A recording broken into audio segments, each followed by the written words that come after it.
Salve, buonasera, come si chiama lei? Io Rocco, Rocco, dove viene? da Torino, Da Torino, no, bellissimo. E tifa? Napoli. Ah, ok, no, per un Napoli. attimo ha avuto un momento, no. No, Napoli. E da Torino in vacanza qui o appositamente per la No, partita? per vedere la partita e poi faccio 2 giorni, poi torno a Torino. Devo dire che la cadenza piemontese un po' si sente. Un po' si sente, sì. Ok, allora non è un problema. Non è un po', no. Forza Napoli! A Torino che si dice di questo Napoli?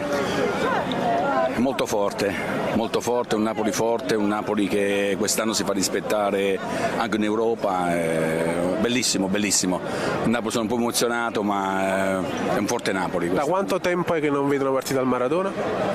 Sono una quarantina d'anni.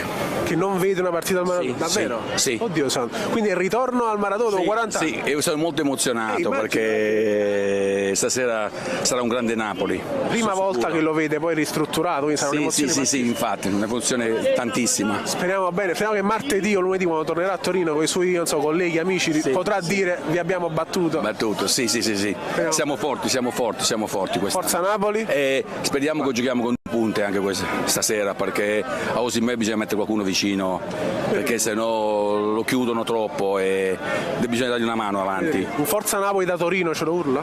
Forza Napoli! Grazie mille al nostro amico torinese, Rocco. Rocco, e buon ritorno poi in Piemonte quando sarà.